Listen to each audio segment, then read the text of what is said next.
So we are truly honored to have Sharon Megdal with us because she is the water guru.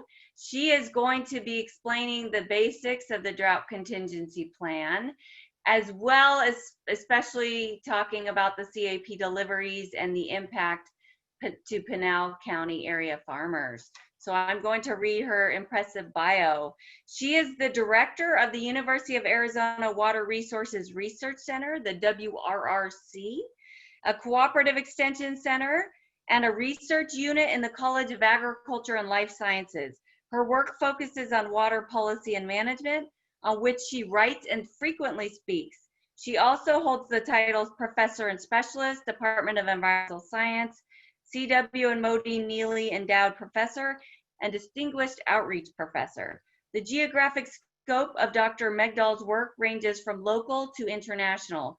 Projects include comparative evaluation of water management policy and governance in water-scarce regions, groundwater recharge, and transboundary aquifer assessment. She is the lead editor of the book, Shared Borders, Shared Waters, Israeli-Palestinian and Colorado River Basin Water Challenges.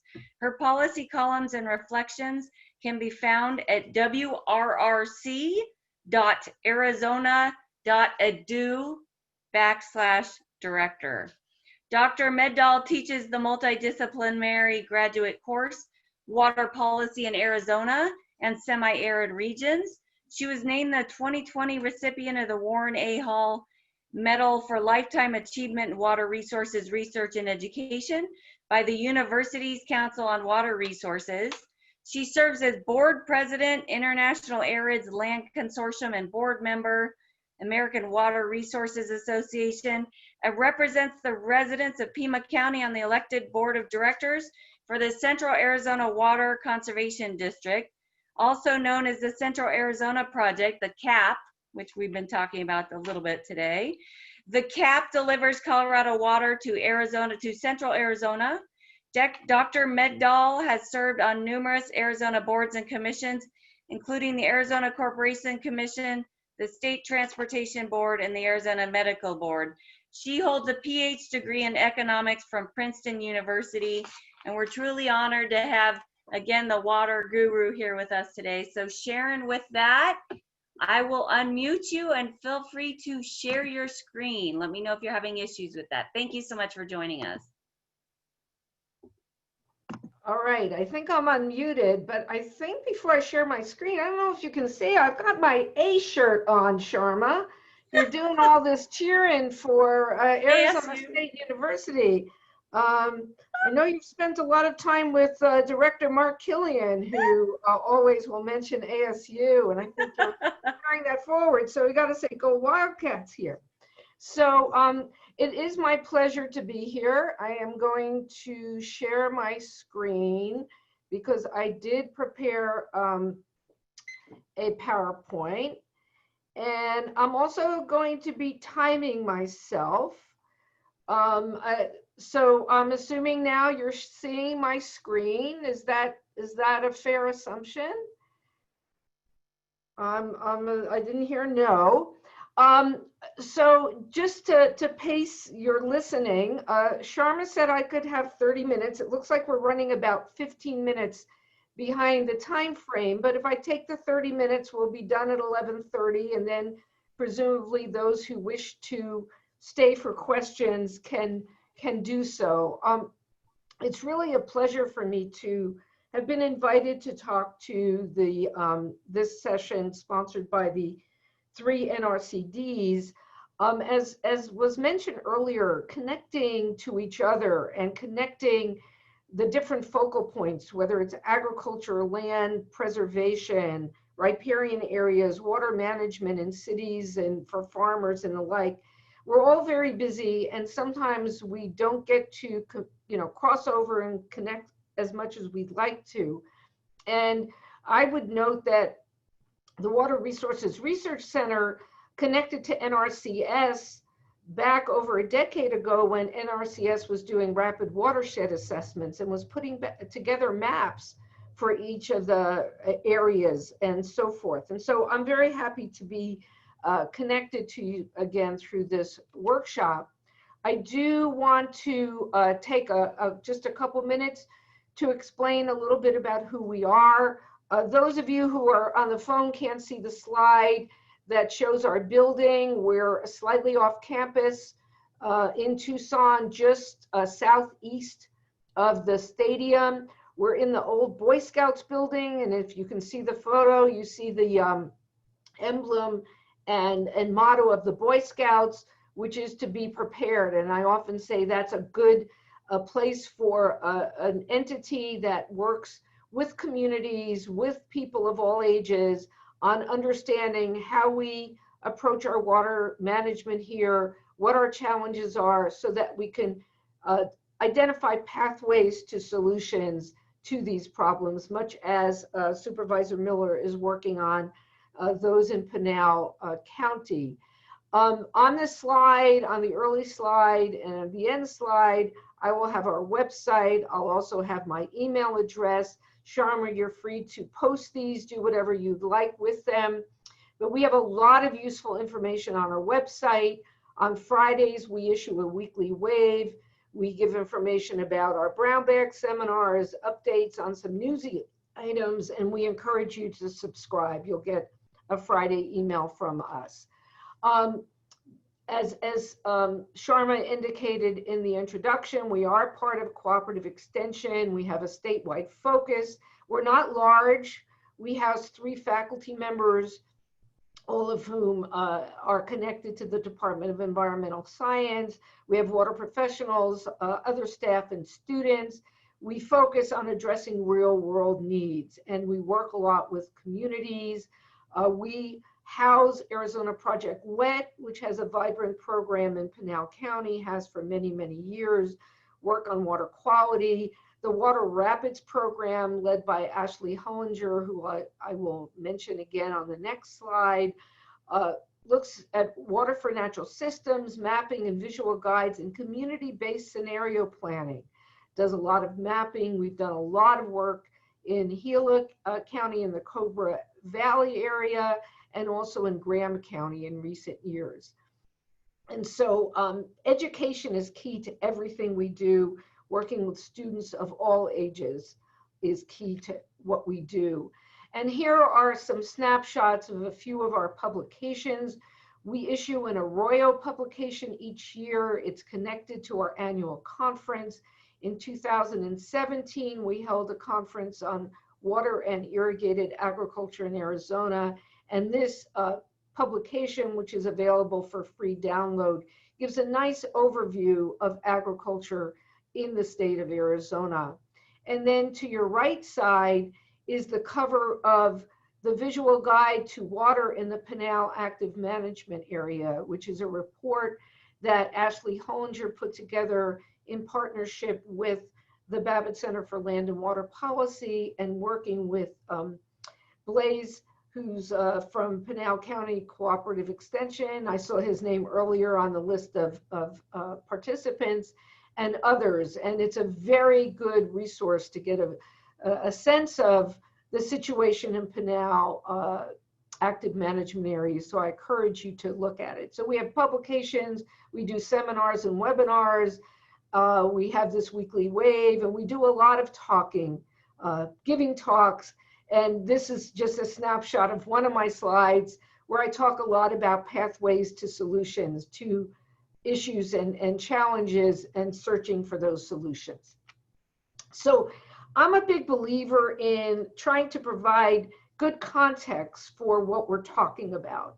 And Supervisor Miller provided some of that context, and particularly in the answer to Sharma's question about the assured water supply. But I often like to include a graphic of the water cycle to remind us that no new water is created. It may move around, it may change quality, form, and the like, but we have to remember that water cycle, and that's from the visual guide that Ashley prepared. And then to your right is a graphic that comes out of the modeling efforts of the Arizona Department of Water Resources. And one of the challenges for areas that rely on groundwater versus surface water is that you can't see it like you can see a river or stream. And so what you have to do is you have to do some modeling and try to characterize what's underground, which is not an easy task at all. And so this graphic is also included in the visual guide. It was prepared by based on the Arizona Department of Water Resources groundwater modeling, and it shows the Maricopa-Stanfield subbasin and the Eloy subbasin, where water goes very, very deep. The blues mean you've got more water.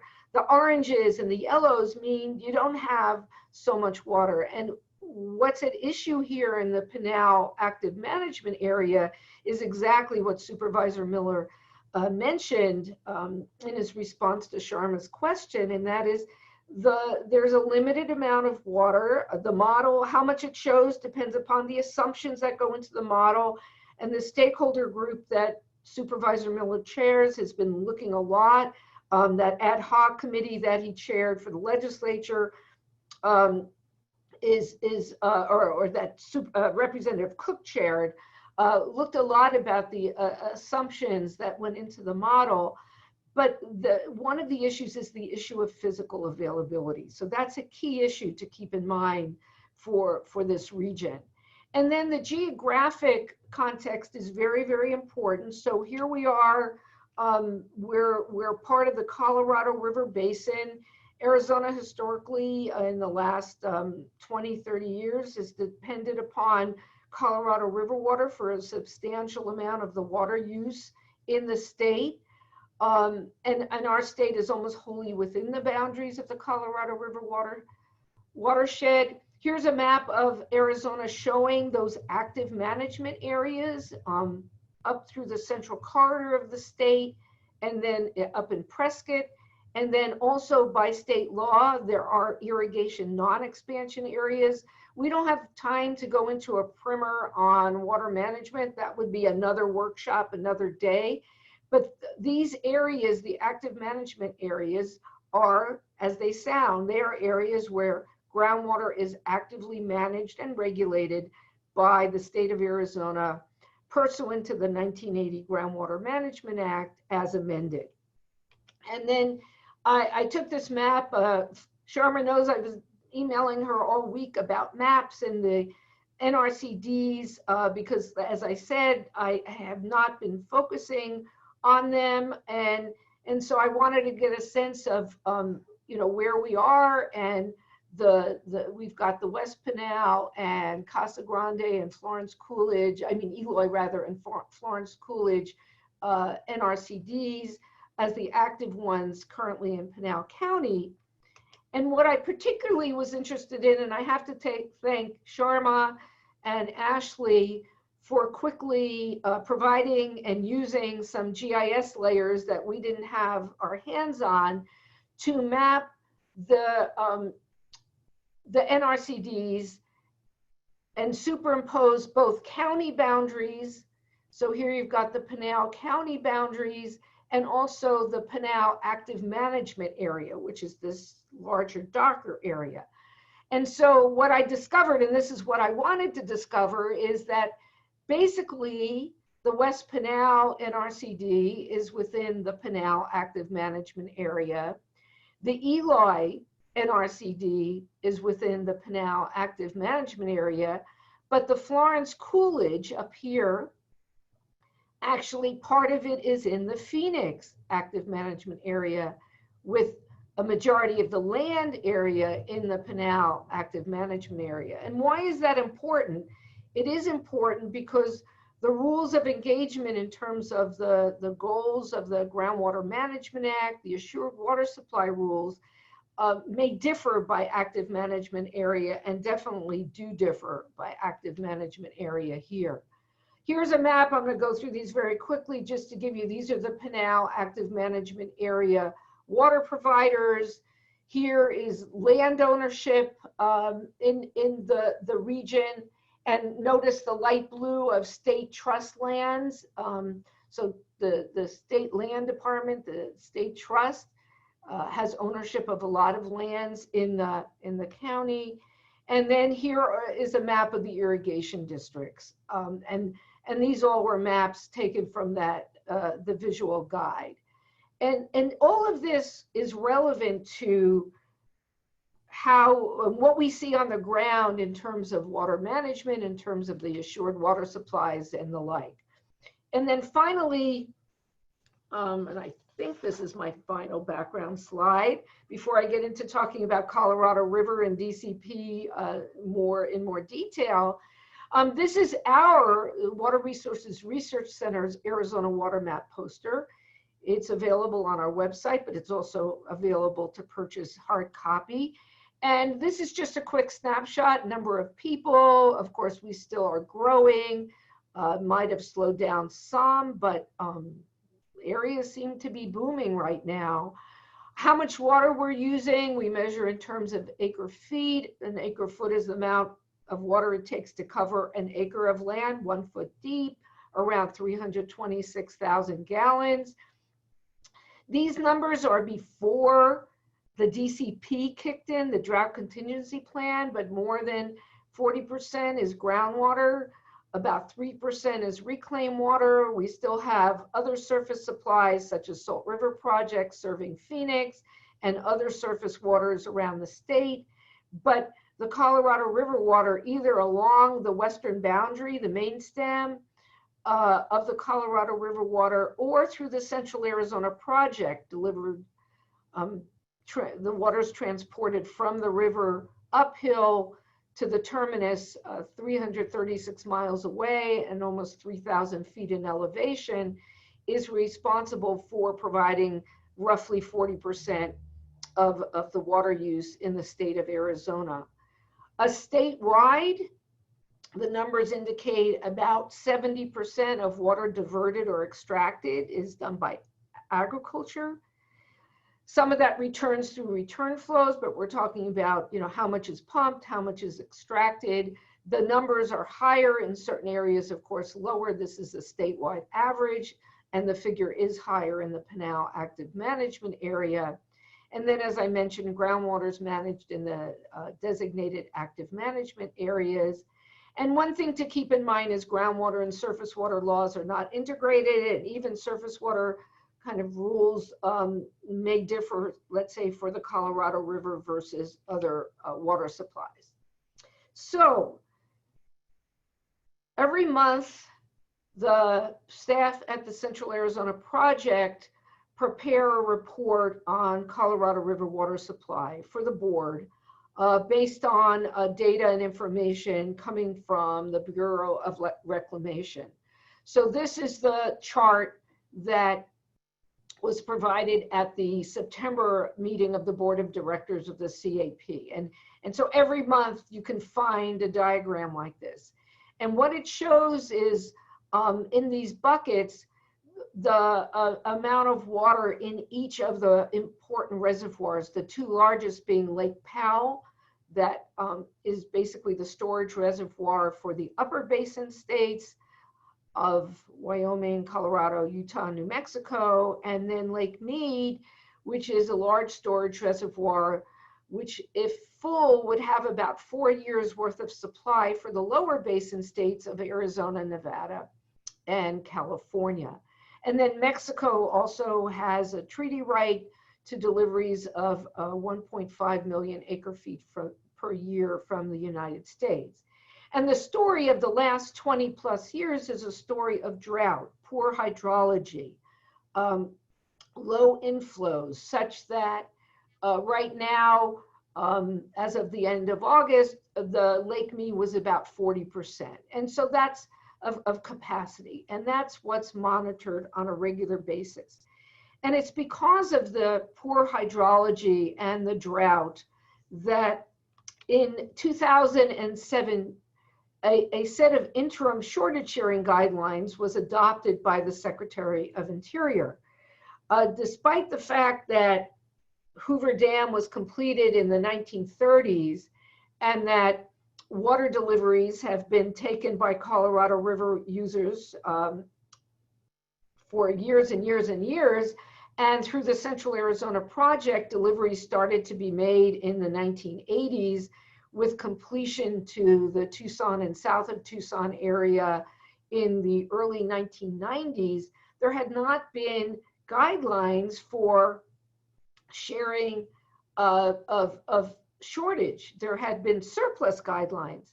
And so, as is the case, the 7 basin states and the federal government, the Department of Interior, through the Bureau of Reclamation, entered into a lengthy process to look at how should we share shortages.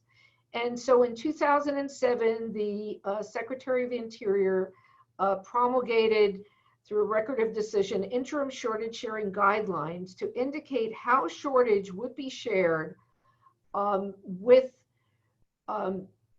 a coordinated operations of the 2 significant storage reservoirs, Lake Powell and Lake Mead. And this was extremely, extremely important to Central Arizona, all the Colorado River users, depending on water through the Central Arizona Project, because the Central Arizona Project, unfortunately, has lowest priority among the lower basin users, and in fact, particularly lower than California's priority, such that in a shortage, all of Central Arizona Project water deliveries could conceivably have been cut off before California experienced any shortage. So it's always been in Arizona's interest to make sure we are actively looking at the welfare of our state and doing our best to provide a resilient water supply in the face of this lower priority. So in 2007, we knew the rules of engagement through 2026. The reason it's called interim is because they only are in effect until 2026. And they set up some triggers, and I'm going to show you another slide in a moment, for triggering declaration of a shortage. And a key level was elevation of 1075 above sea level in Lake Mead.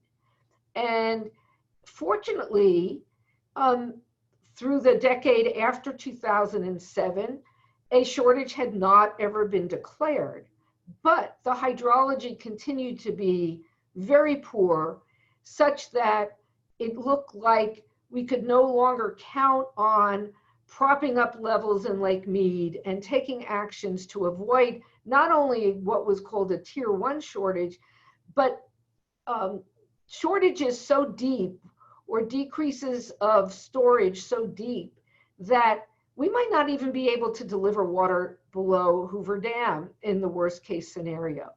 And so as the water users tend to do, they came together in a proactive way to say, we need to do something more than these shortage sharing guidelines. We need to come together and figure out something that became called the Drought Contingency Plan or Drought Contingency Plans to overlay, to make sure we prevented a crash in the system. We prevented the levels of Lake Mead going down so far that it was detrimental to all users, not only Central Arizona, but all users of Colorado River in the lower basin and also Mexico. And so that is what led to the development of the Drought Contingency Plan. And this is a photo, by the way, taken in May 2019. I took that photo when I was at Hoover Dam for the signing of the various agreements relating to the DCPs. There's an upper basin one and a lower basin one. And these are the very famous bathtub rings that show the low level relative to what it has been. And it wasn't that long ago, 20 years ago, that the levels were very high. But they've been low for a long time, with some critically concerning inflows in the early part of the first decade of the 2000s. So, you know, I'm watching my time here, and there's so much background and so much story here that I'm going to have to be careful not to say too much of this slide, but this is a very, very important slide to help understand the situation of the Pinal area agricultural users of Colorado River water. Because this slide on the left, this bar chart on the left, shows from the highest priority at the bottom to the lower priorities at the top. And so you see that this ag pool is not toward the bottom. This is a pool of water that emanated from the Arizona water rights settlement discussions. It emanated from challenges that the ag districts were facing in the 1990s that were the financial challenges associated with their take-or-pay contracts, such that the irrigation users moved away from their contracted rights to certain waters and agreed to the ag pool water, which was, by the way, this is very important to know, scheduled to pretty much go away in the year 2030 in any case. And so the ag pool water is kind of second lowest priority. But the good news had been that even with the poor hydrology, there had been quite a bit of water going to the ag districts, including the ag districts in Pinal, because not all the water that's under contract is used in any year. There's a whole program called Groundwater Savings Recharge, where cities and other other holders of contracted rights enter into partnership, and they basically store water under the grounds of the ag districts for later recovery. The Central Arizona Project had engaged in some of that. Interstate banking is there. So it had been an okay system, knowing all along that in the 2020s and then by 2030, the ag pool amounts were going to be lower. But what happened is that when the DCP discussion started, it became evident that if we had a tier 0 shortage, if the elevation went down to 1090 and the proposed cutbacks were going to be imposed, the deliveries of ag pool water would start getting cut into. And so this is showing what happens under tier 1, tier 2, tier 3 on your left. Sorry for those who are not on the phone. It's just hard to describe all this without a diagram in the time I have. And you see it cuts in and it cuts in and it cuts in, but never goes away, even under the tier 3. Below 1025, there was no guidance. And that's what got people concerned. What happens if it keeps going lower and lower, and why the discussions of the DCP activated.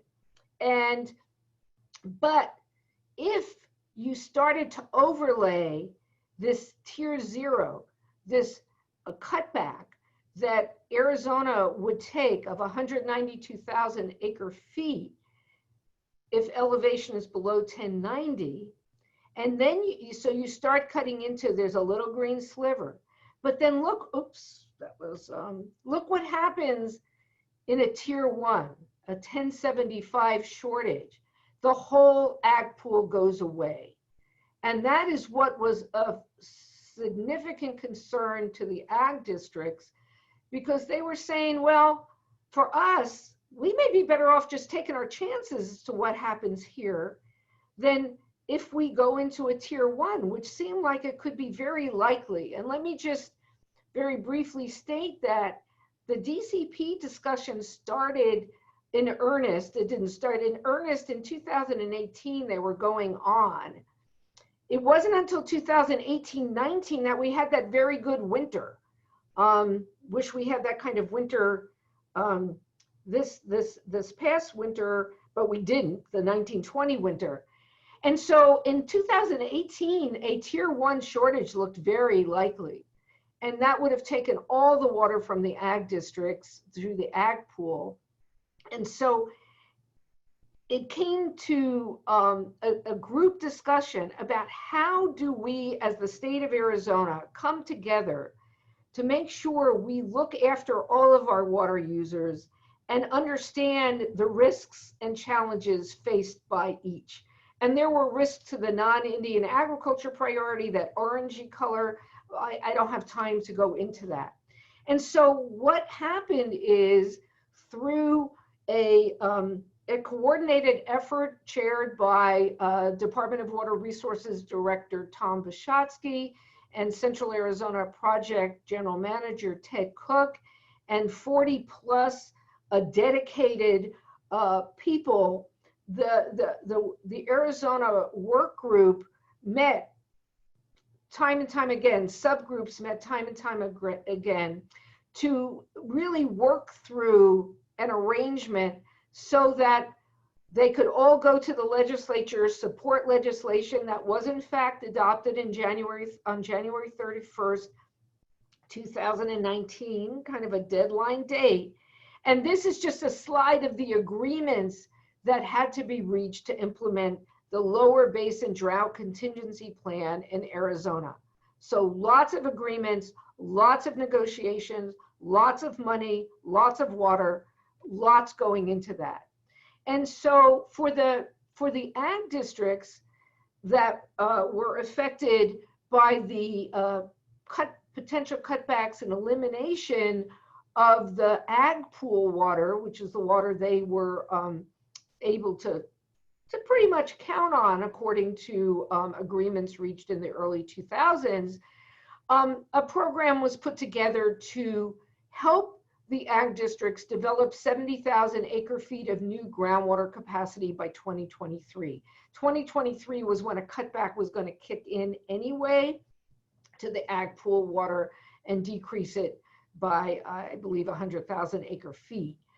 And that's what Supervisor Miller referred to in terms of increased groundwater pumping by the ag districts as the alternative to the Colorado River water use in the face of cutbacks in deliveries and availability of that water.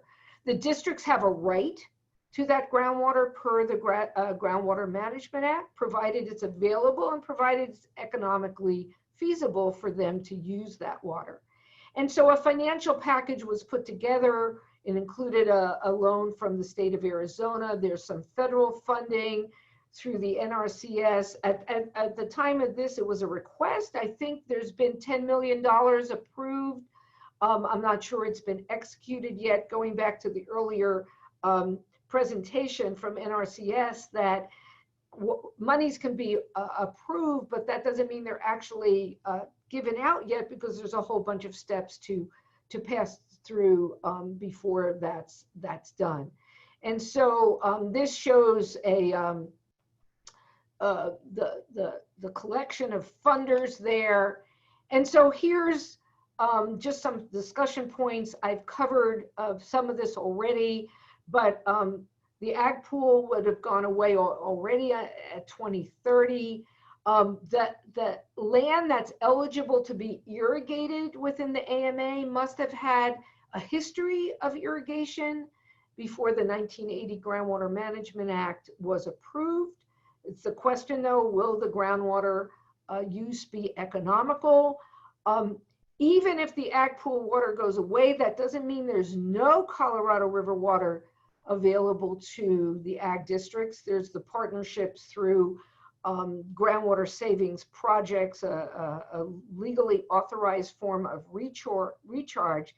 But it really comes down to the choices that the farmers will make, given the uncertainties. And as Supervisor Miller indicated, some of the farmland has become rooftops over the years. And so what the complexion of farming will look like in Pinal active management area will depend a lot on decisions made by the landowners themselves. And so just to wrap up here and just say, so what happened? In 2019, the parties came together, legislature approved the key provisions for the Arizona component of the Drought Contingency Plan. The states got together and went to Congress and our elected officials there and said, we're together, we want you to authorize what you need to do at the federal level to make this happen. They did it, it seemed like in record time. I believe it was in March, maybe it went to the president for signature in early April of 2019, so that in May 19, 2019, the parties came together and actually signed many of the agreements they needed to sign. So because we had a good winter in 2018-19, and we had good flows into the storage reservoirs, we ended up in tier 0 for 2020, where we are now. And it's based on a report that came out in August. We'll again be in tier 0 in 2021. We don't know yet with 2022. A lot of that will hinge on what happens over the next year, and particularly next winter. So what we haven't had to worry about this mitigation water, an element I wasn't able to cover, but if we went as deep as a tier 1, there was going to be some mitigation water provided to agriculture, and a lot went into that, but that didn't have to happen because we stayed in tier 1, which had a very limited sliver of impact to the ag pool. But we're not out of the woods in any shape, or we don't know what will be in 2022. The Bureau of Reclamation just issued a report earlier this week that's gotten a lot of press attention. Things, bad winter and hot summer made for reduced inflows. And then we have to see what happens in 2023 and beyond, which is the time period where it's expected that the ag districts will have developed their pumping capacity. So much of the story still to tell, but there's a lot of angst and a lot of concern because the systems of the ag districts, and far from me, non-irrigation engineer or anything, but the ag districts developed a lot of their delivery infrastructure based on significant use of Colorado River water. And now the question is, where do these wells go for this new capacity so that fields can still be irrigated? So it's a different exercise to depend on groundwater for more deliveries than surface water for those deliveries. So with that, I went a few minutes over. I apologize. There's a lot to talk about. Happy to come back another time if you'd like. But here's my contact information and the Water Resources Research Center's website. And I do encourage you to subscribe and connect to us. So thank you. I will stop sharing my screen. Thank you so much, Sharon. We do have a question. And again, if anyone has any other questions, please feel free to type it in the chat. How will I'll pose this to you, Sharon, and then Supervisor Miller, you might want to chime in as well after she speaks. How will the water issue affect overall agriculture in the region? So I think they're talking Pinal County. So that's a really good question that I think probably is best suited for the ag folks themselves. But what I will say is just when you think about what are the choices, the choices are you can leave agriculture, right? Water just doesn't look like it's going to be available over the long horizon. And so people may stop farming, and that may mean fields go fallow, fields become houses if there's demand for housing. And we know that there's a lot of economic activity going on and to be going on in Pinal County. Obviously, Supervisor Miller can speak better to that than I could ever. But so that's one option. Another option is changing crop mix. And there are studies. There's studies going on. The University of Arizona is involved in a study of Waiuli, which is a rubber substitute. And so might there be a switch out of crops? Another is the irrigation technology. And there is actually some pilot testing going on some tribal lands. There'll be a short report. I happen to know about this because I helped make a connection that led to this with the drip irrigation company, but there's some pilots going on with a new kind of drip that doesn't require as much pressure and can be put in furrow irrigated fields. And might that have possibilities, as well as pressurized sprays and other technologies? And so there's some combination of all of those. So it's really up to the individual farmer's decision making, which if you talk to the farmers, it's challenging because you don't know necessarily what the long run situation is going to be, or even in the next 5 years because of the shortage conditions. But I'd like to see what Supervisor Miller might like to add. Yes, Supervisor Miller, how will the water issue affect overall agriculture in the Pinal County region? Well, on an overall basis, I can tell you that there will be less agriculture in the future. But at what level do we find that balance? Because I believe that the agriculture is actually probably one of the better buffers.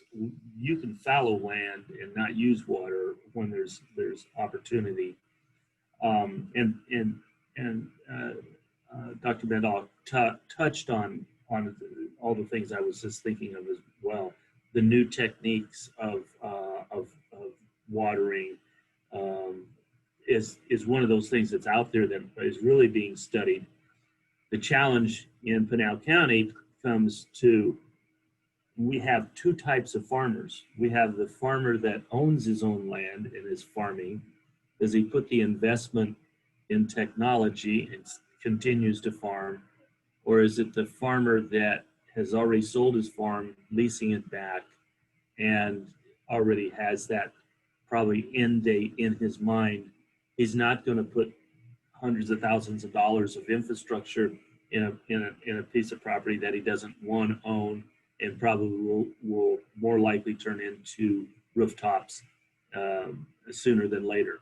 So those challenges are out there for the ag community, and I think that's just like Sharon said. It's kind of up to each individual. Was he's going to decide whether he's going to continue this livelihood or not?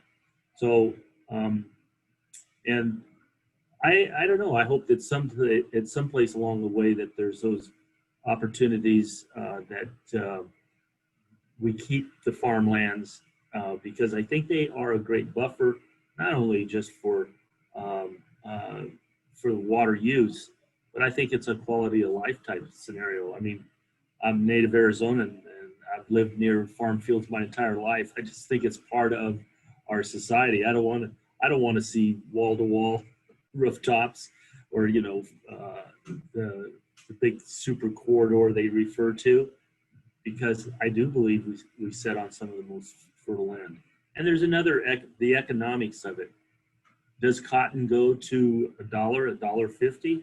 If cotton goes to those kind of numbers, they'll go deeper to get water because they can afford it. I mean, so the economics is an unknown as well, and I think that can play a factor in the future.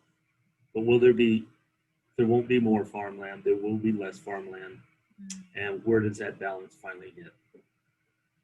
Thank you, Supervisor Miller. Thank you, Sharon. Nancy or Phil? Nancy, I don't know if you want to chime in. I know you're a producer out there.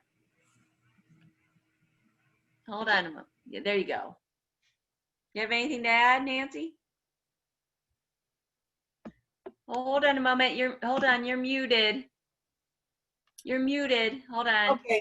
Okay, there we go. Okay, thank you. No, I just want to say that as a native Arizonan and a fourth generation farmer, we don't want our land to go away. And we're in a really unique situation. We don't get Central Arizona Project water. We get San Carlos water. The dam is capable of 1.2 million acre feet.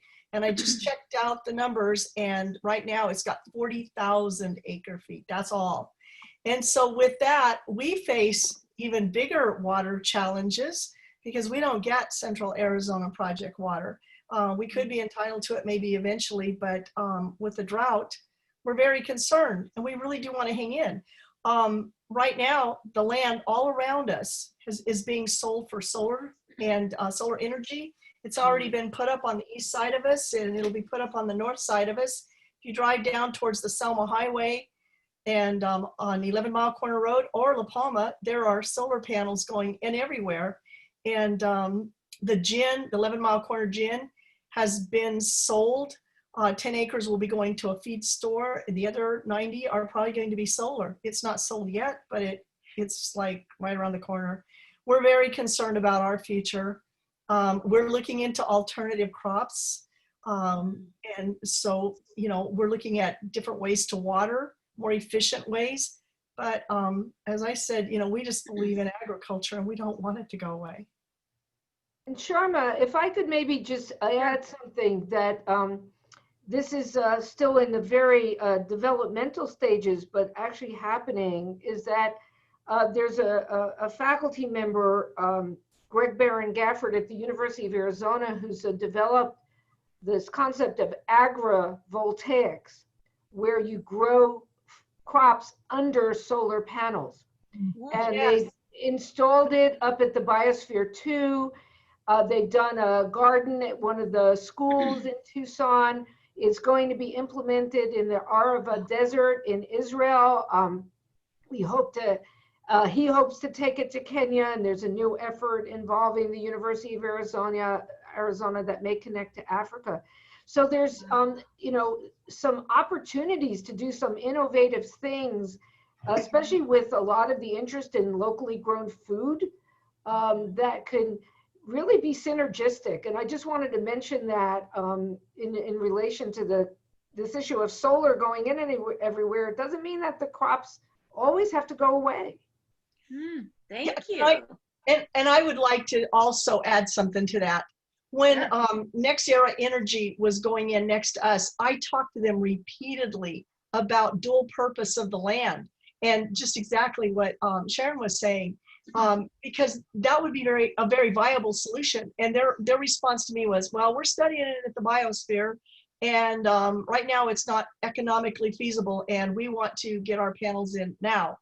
And so since the panels have been in, the weeds have been a real problem underneath them. And finally, I complained to Supervisor Miller one day, and within 2 weeks, those weeds were cleaned up. But a lot of it, they had to hand weed. And then my son takes care of the outside, but we have alfalfa sitting right next to those, and their seeds go into our fields. So, it seems to me it would be a more viable solution to do dual purpose farming and raise those solar panels up high enough to be able to get underneath there with some equipment rather than shovels and hose and spray. And so anyway, so we're concerned, and I hope in the future that these companies will consider dual purpose of the land. Yeah, I do too. Thank you both. Phil, do you have anything to add? Well, basically, the panelists had some very good thoughts. I think the biggest thing with the spectrum of soils that are in the Pinal County area, one question for the growers is, are the most marginal or higher intake soils viable to continue with agriculture? As the other panelists said, some crop changes, maybe to more low water use, as well as consideration of higher efficient irrigation systems, hopefully might allow agriculture to persevere within the county as well. But I don't think, poking more holes into an aquifer is going to solve the immediate issue. It might relieve it, but we're still going to be addressing the aquifer to decline. So Thank you. We do have another question too. Sharon, I guess we could start with you if you want to comment. Could compost be an option to help reduce the water issue? I don't know enough about compost, even on a small scale. I know people do it, and they do it at their homes, and so I just don't know enough about that to answer. Maybe somebody else on the panel could weigh in on that. Yeah, Supervisor Miller, Nancy, or Phil? Compost is going to be a source of organic matter. So the more you can increase your organic matter, the more you will increase your water holding capacity, which might help in periods of, well, as we experience the extreme temperatures this year. So the argument is definitely, if you can increase your organic matter content, that will definitely increase your water holding capacity by at least 20 to 30%. So that is something to consider, but once again, it's economics. Yeah, I was gonna say, this is Nancy. Is it okay to talk? Yes, please. Okay, I was just gonna say, with the drought and, we receive an allotment each year for a district allotment. So we can only grow, if we have a half an acre foot and cotton takes 4 acre feet of water and alfalfa takes 7 to 9 acre feet, we're gonna have to fallow quite a bit of land. So economically, we're running on a shoestring and we cannot afford to do the composting right now. It's probably a great idea, but it's economics.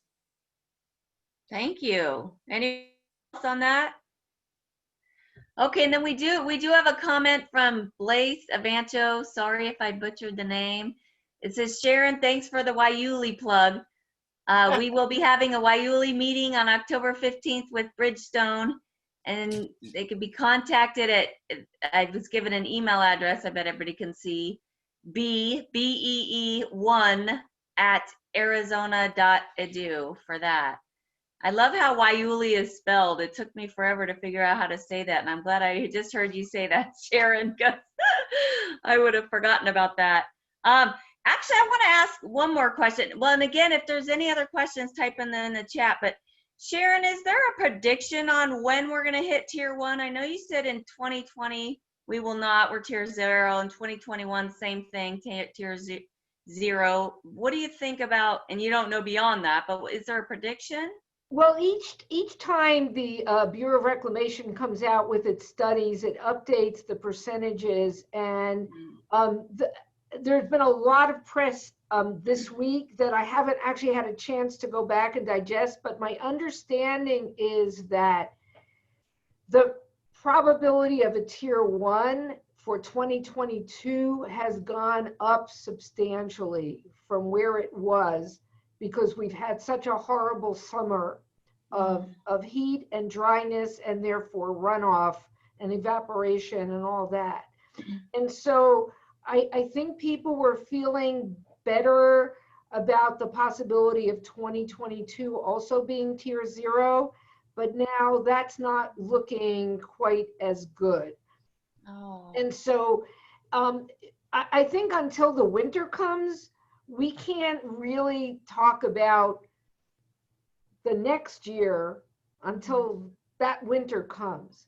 As I said, we started in 2018 in earnest working on the DCPs because things were looking pretty bleak. We didn't have a really good year in there. And then surprise, surprise, that 2018-19 winter was fantastic. And so we didn't know that. And so the good news, this was good surprise, right? You had a better situation than you expected. Going into this last year's winter, it started out looking good, right? I think we had a very good December, if I'm remembering correctly. And then it wasn't so great after that, but it wasn't horrible, but it wasn't. And then what happened is, if it gets hot earlier and things just evaporate instead of melt, you don't have that runoff. And so this was a year where back in January, I would say, if you were at a CAP board meeting and getting the projections, things were looking pretty good. But then as early 2020 months passed by, it didn't look so good. So we had a worse than expected. And so I think it's a little too hard to say, but definitely the weights have gone in the negative direction as opposed to the positive because of this last winter. And if we get a good winter this coming winter, then maybe we'll swing back. It's hard to say. But the really, if there's a takeaway message is that, the water managers, the agency people, the users, everybody's trying to be proactive and be prepared, going back to the motto of the Boy Scouts, because it's better to be surprised in a positive direction than a negative one. And so there's a lot of preparation going on for the negative, and maybe we'll be lucky. Thank you. Let's see, I was trying to share a screen that had my information on it. Doesn't seem to be working. I don't know if anyone was seeing that, but Yeah. that's okay. It did come up. It did. Oh, okay, so maybe that was working. Okay, well, thank you so much. Does anyone else have any other questions? And type them in the chat, feel free. I think we might be able to end just, yeah. Again, is anybody seeing that or no? It was up, but It was up. Yeah, now. I'm not sure what's going on. It usually lets you, here, I'll just keep it up as trying to enlarge it so everybody could see it better. There it is. And it's enlarged. There's my contact information. I wanted to say one, thank you to the Eloy, Florence Coolidge, and West Pinal NRCDs for hosting this. Thank you so much. Thank you to all our great speakers, Nancy Kidd, Phil Jacquet, Supervisor Steve Miller, and Sharon Megdal, the water guru. Thank you so much for taking the time. Yeah, my information's up here. I was gonna say, if you need anything, questions about the Arizona Association of Conservation Districts or the Natural Resource Conservation Districts, or you want to reach any of those that held this workshop in the Pinal County region, feel free to reach out to me. Those of you on the phone, it's Sharma, SHARMA, period, Torrens, TORRENS, at AACD1944.com. I've also got our website up here, which is a great source. You can find all our conservation districts, all our NRCDs up there as well, AACD1944.com. Remember, we were created in 1944, so that's where that comes from. And I just want to thank you all for all the attendees for taking this time. This is recorded. It will be on our website within the next week. I know several folks were unable to attend that registered. That's unfortunate. And for those that haven't seen this, we are going to make this available. So thank you to all the panelists for allowing us to record your words of wisdom. And yeah, Phil, we see that you have a little visitor with you. So that's my grandson. It's always great. I'm sorry that we can't all meet in person. I know it's very unfortunate. I miss that terribly, but at least we can see each other and there's some interaction we can still have. So, so yeah, again, thank you all so much. I'm going to end it here and go to our website. The recordings will be there. Who does Supervisor Miller have? You've got to introduce your group Supervisor there. Miller, we didn't see that. What? Sharon, well, maybe you want to stop sharing now so we can see it. Hold on a sec. Let me stop sharing. Can we see him? Oh, there we go. Wave to him. These are my three granddaughters that I'm the joy of being able to zoom. Schooling today. they're at Camp Steve. Oh, I like it. I like it. Yes, they're great kids. Well, good. And we keep them in the ag a little bit. They've raised some chickens. They do some things like that. So we're trying to share some good stuff with them. And I have to say, I love all of their hairstyles. Oh, that is thank cute. You. Anyway. They're cute as can be. All right. Wonderful. Well, at our farm. Yes. We'll get them out there, Nancy, for sure. Okay. All right, everybody. Thank you. Bye. Thank you all so much again, and have a great day. And yeah, check out our website, AACD1944.com. Have a great day, everyone. Thank you so much. Thank you.